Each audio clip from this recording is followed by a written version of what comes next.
So hello friends, welcome to the little English master. শুরু হয়ে গেল 2025 সালের যুবশ্রী প্রকল্পের অনলাইন আবেদন প্রক্রিয়া, অর্থাৎ এমপ্লয়মেন্ট এক্সচেঞ্জ ব্যাংকের নিয়োগের প্রক্রিয়া, আবেদন প্রক্রিয়া শুরু হয়ে গেল। যেখানে তোমরা আবেদন করলে যদি তোমাদের লিস্টে নাম উঠে যায় তাহলে কিন্তু তোমরা প্রত্যেক মাসে 1500 টাকা অর্থাৎ বছরে 18,000 টাকা কিন্তু তোমরা সম্পূর্ণ বিনামূল্যে যুবশ্রী প্রকল্পের তরফ থেকে পেয়ে যাবে। তো এখানে তোমাদের যোগ্যতা শুধুমাত্র অষ্টম শ্রেণী পাস হলে তোমরা আবেদন করতে পারবে, যেখানে তোমরা ছেলে মেয়ে সবাই কিন্তু আবেদনযোগ্য। এছাড়াও তোমাদের কি কি যোগ্যতা লাগছে, কিভাবে আবেদন করবে নিজেদের ফোন থেকে, তোমরা সম্পূর্ণ আজকের ভিডিওতে জানতে পারবে। ওকে, তো চলো ভিডিওটি প্রথম থেকে শেষ অবধি তোমরা দেখো, তাহলে কিন্তু সমস্ত ডাউটস তোমাদের ক্লিয়ার হয়ে যাবে। ঠিক আছে, তো চলো। প্রথমেই তোমরা নিজেদের মোবাইলের গুগল ক্রোম ব্রাউজারে গিয়ে সার্চ করবে এমপ্লয়মেন্ট ব্যাংক। সার্চ করার পর কিন্তু তোমাদের এরকম একটা ইন্টারফেস চলে আসবে, যেখানে তোমাদের প্রথমেই লেখা থাকবে এমপ্লয়মেন্ট ব্যাংক বলে একটা অপশন থাকবে। এখানে কিন্তু তোমরা একবার ক্লিক করে দাও। ঠিক আছে, ক্লিক করার পর তোমাদের সামনে এরকম করে একটা নতুন ইন্টারফেস চলে আসবে। তোমরা যদি সার্চ করে না পাও তাহলে কিন্তু স্ক্রিনে তোমরা দেখতে পাচ্ছ ওয়েবসাইটের লিঙ্ক, সেই লিঙ্ক তোমরা দেখতে পাচ্ছ এবং ডেসক্রিপশনে কিন্তু তোমাদের লিঙ্ক দেওয়া আছে। সেই লিঙ্কে ক্লিক করে কিন্তু তোমরা এরকম নতুন একটা ইন্টারফেসে চলে আসবে। এখানে আসার পর তোমরা প্রথমে দেখতে পাচ্ছ নিউ এনরোলমেন্ট জব সিকার, এই অপশানটিতে তোমরা কিন্তু একবার ক্লিক করে দাও। ঠিক আছে, এখানে ক্লিক করে দাও। তো শুরু করার আগে তোমাদেরকে বলে দিই, তোমাদের কিন্তু ন্যূনতম এখানে 18 বছর হতে হবে এবং তোমাদের কিন্তু অষ্টম শ্রেণী পাস হলেই তোমরা কিন্তু এখানে আবেদনের যোগ্য। তোমরা ছেলে মেয়ে সবাই কিন্তু এখানে আবেদন করতে পারবে। ঠিক আছে, তো চলো তোমরা সর্বপ্রথম কি করবে, তোমাদের কাছে এরকম করে একটা নতুন ইন্টারফেস চলে আসবে, যেখানে তোমরা স্ক্রল ডাউন করবে। স্ক্রল ডাউন করার পর এখানে তোমরা দেখতে পাচ্ছ I have read, understood and agreed to the terms and condition governing the use of employment bank. Okay, এটা তোমরা টিক করে দেবে। টিক করার পর অ্যাকসেপ্ট অ্যান্ড কন্টিনিউ অপশানটিতে তোমরা ক্লিক করবে। ঠিক আছে, ক্লিক করার পর তোমাদের কিন্তু যেখানে ফর্ম ফিল আপ করতে হবে সেই অপশানটি তোমাদের চলে আসবে। এখানে তোমাদের দেখতে পাচ্ছ তোমাদের ফর্ম ফিল আপ করতে গেলে তোমার যে সমস্ত ডকুমেন্টসগুলো লাগবে, ফলোয়িং ডকুমেন্টস, যে সমস্ত ডকুমেন্টসগুলি তুমি এখানে আপলোড করবে সেগুলো কিন্তু 20 থেকে 100 কেবির মধ্যে হতে হবে।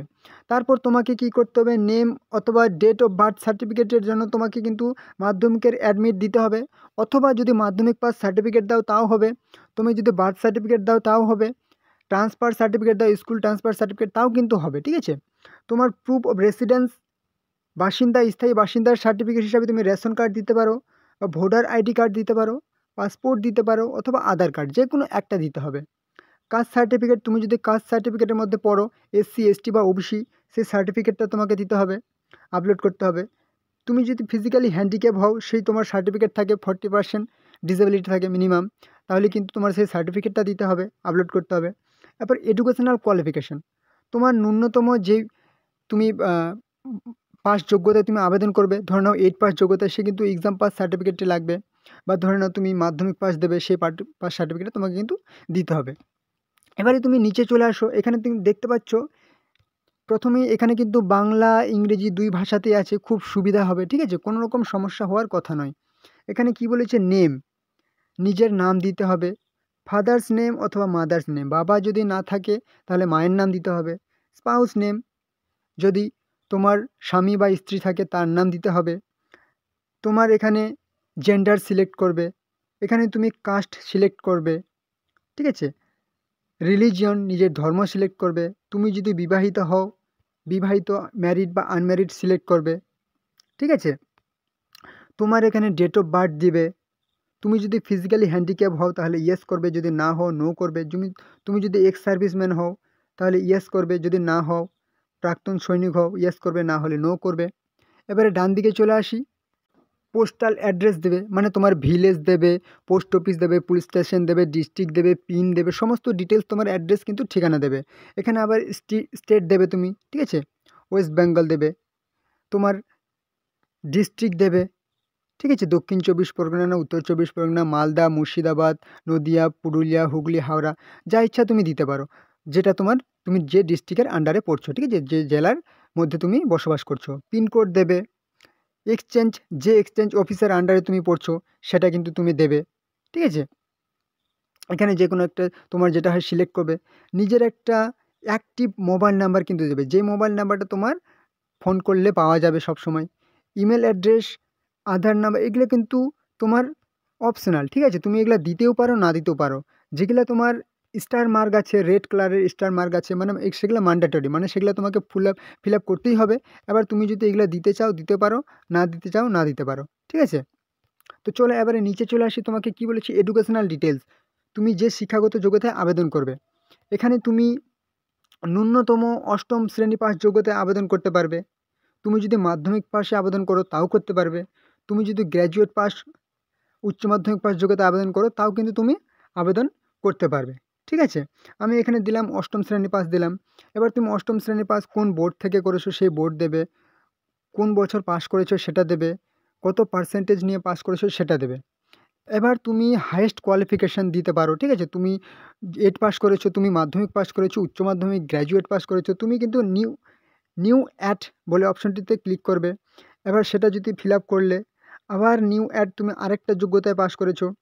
এখানে মাধ্যমিক পাস দিলে, প্রথমে তুমি মাধ্যমিক পাস দিলে, উচ্চ মাধ্যমিক দিলে, বিএ পাস বা গ্র্যাজুয়েট দিলে, ঠিক আছে? নিউ অ্যাড করার পর তুমি আবার নিচে চলে আসো।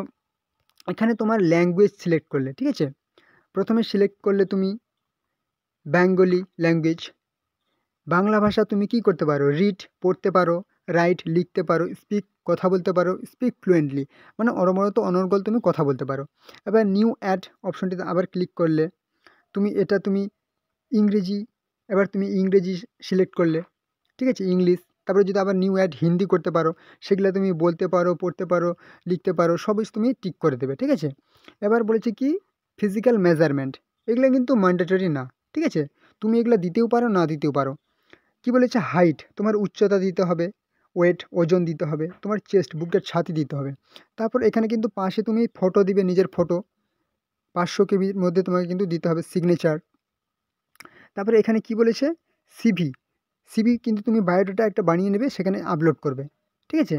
এবার এক্সপিরিয়েন্স, এটাও কিন্তু ম্যান্ডেটরি না। তুমি এক্সপিরিয়েন্স যদি কাজের এমপ্লয়িজ নেম দিবে, নিজের নাম এমপ্লয়িজ নেম দেবে, যদি তোমার এক্সপিরিয়েন্স থাকে তাহলে দেবে, না থাকলে কোনো কিন্তু প্রয়োজন নেই এগুলা।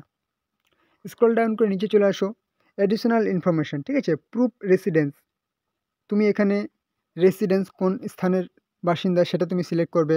এবার স্ক্রল ডাউন করে নিচে চলে আসো, এখানে কি করবে, সিকিউরিটি কোড দেবে। এই যে ক্যাপচাটা দেখতে পাচ্ছ, এখানে কিন্তু টাইপ করবে, ঠিক আছে? টাইপ করার পর এই যে টার্মস অ্যান্ড কন্ডিশনগুলো দেখতে পাচ্ছ, এগুলো তুমি টিক করে দেবে। তারপর এখানে কিন্তু তুমি সাবমিট অপশানে ক্লিক করে দেবে। সাবমিট অপশানে ক্লিক করার পর কিন্তু তোমার একটা নতুন অপশান চলে আসবে, যেখানে তোমাকে যে সমস্ত ডকুমেন্টসগুলি চাইবে সেই সমস্ত ডকুমেন্টসগুলি 20 থেকে 100 কেবির মধ্যে কিন্তু তোমাকে আপলোড করতে হবে। আপলোড করার পর তোমরা কিন্তু ফাইনাল সাবমিট করে দেবে, ঠিক আছে? ফাইনাল সাবমিট করে দিলে কিন্তু 10 থেকে 7 দিনের মধ্যে তোমাদের একটা কী চলে আসবে, এনরোলমেন্ট আইডি চলে আসবে, ঠিক আছে? সে আইডিটা দিয়ে তোমরা কি করবে, নতুন করে তোমরা যদি চেক করতে চাও, যে স্ট্যাটাস চেক করবে, ঠিক আছে? তোমাদের সাবমিট হয়েছে কি হয়নি সেটা তোমরা কিন্তু এই যে এখানে লগ ইন অপশন দেখতে পাচ্ছ, এখান থেকেও ক্লিক করে দেখতে পাবে। কিংবা এখান থেকে তোমরা যদি ব্যাক করে চলে আসো, আমি একবার ব্যাক করে চলে আসলাম। ব্যাক করে আসার পর দেখো এখানে লেখা আছে কি, view status for enrolment and Yuvashree, ঠিক আছে? তোমার যে এনরোলমেন্ট হলো কি হলো না, ঠিক আছে? সেটা তুমি এখানে কিন্তু চেক করতে পারবে, অ্যাপ্লিকেশন সাবমিট হলো কি হলো না, ঠিক আছে? এবার তোমার যদি লিস্টে নাম উঠে, ওয়েটিং ফাইনাল লিস্টে নাম উঠে, এখানে কিন্তু ক্লিক করে তুমি সেটাও চেক করতে পারবে। তোমরা যে আইডিটা পেয়ে যাবে 7 থেকে 10 দিনের মধ্যে, সেই আইডিটা নিয়ে তোমরা কিন্তু এখানে চেক করতে পারবে। যদি তোমাদের নাম উঠে যায় তাহলে কিন্তু তোমরা মাসে 1500 টাকা, অর্থাৎ বছরে তোমরা কিন্তু 18,000 টাকা করে কিন্তু সম্পূর্ণ বিনামূল্যে পেয়ে যাবে যুবশ্রী প্রকল্পের আন্ডারে, ঠিক আছে? তো এই হলো আজকের গুরুত্বপূর্ণ ইনফরমেশন। যদি ভিডিওটি ভালো লেগে থাকে অবশ্যই কিন্তু তোমরা চ্যানেলটিকে সাবস্ক্রাইব করে দাও, কারণ এরকম গুরুত্বপূর্ণ আপডেট, সমস্ত রকম চাকরির আপডেট তোমরা কিন্তু এই চ্যানেলে সবার আগে পেয়ে যাবে। তো চলো অবশ্যই ভিডিওটি বন্ধুদের সাথে শেয়ার করে দাও, তোমাদের বন্ধুরাও ফর্মটি ফিল আপ করতে পারবে। আর হ্যাঁ, কোনো রকম সমস্যা হলে তোমরা কিন্তু কমেন্টে জানাবে। তো চলো পরবর্তী ভিডিওতে আবার দেখা হবে। জয় হিন্দ, জয় ভারত।